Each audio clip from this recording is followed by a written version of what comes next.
For the thousands in attendance and millions watching around the world, please welcome your host, the one and only Big Blue Jabroni!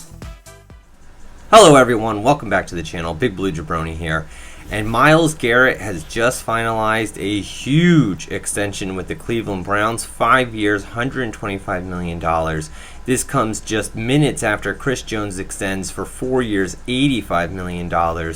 So the defensive line market, even when everyone expects the cap to go down this year, there's this whole narrative that maybe pass rushing is not as important anymore. Just get really great corners because guys get the balls out of their hands so fast. This is showing that the NFL, GMs, and coaches still absolutely believe that edge rusher and getting to the quarterback is huge in the NFL. So Leonard Williams must be licking his chops right now if he does play after this franchise deal and he is able to have the most productive year of his career, which I expect and many others do expect, with a solid defensive line around him and improved coaching. This looks like he is going to be opening to break the bank, and as a Giants fan, it's got to make you a little nervous, but he's definitely going to have a superstar type year this year if he expects to get the type of money that some of these other guys are getting. $20 million plus, he just does not look like he is worth that right now. As a Giants fan, this is a little worrisome, being that we have absolutely no pass rush, it kind of looks like. We brought in Fackrell. Golden looks like he's going to be back on the team. He had 10 sacks for us last year, but we don't have that premier pass rusher that on third down that they're going to have to double team or really worry about. Also, I saw a lot of people making videos about Saquon Barkley being ranked fairly low in Madden. Don't really care. I don't care what Madden thinks. These are the same people that had Daniel Jones as the worst quarterback since Earth last year, and see how much he proved them wrong last year. So I didn't really want to make a video on that.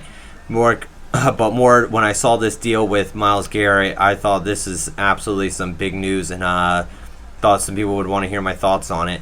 I think that this is going to open up the market for a lot of pass rushers coming up. You think of both of the Bosa brothers. If Chase Young can perform at the way that people expect him to, if he's as talented as they say he is, he's another guy that in a couple years is going to absolutely break the bank.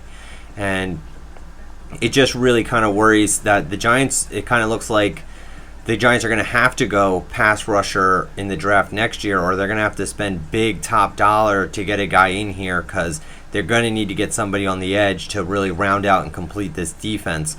Hopefully one of the guys like B.J. Hill and Zimenez, or one of those guys, can blossom into that big pass rusher and not be a giant concern for us going into the offseason. But when you just see the numbers, $85 million, $125 million, not really exactly where we want to be spending our money right now. That much money, we're not that close to being a contender. But I think for both of those teams, it absolutely made sense. They're both win-now team organizations. Cleveland, even though they've royally underperformed last year, they still have a ton of talent on that roster, and they think that they are in their Super Bowl window. And for the Chiefs, they're obviously going to be in their Super Bowl winning window, as if they won it last year. But let me know what you think. If you think that Myles Garrent and Chris Jones warranted these monies and this money, and how do you think it affects the Giants going forward into future off seasons?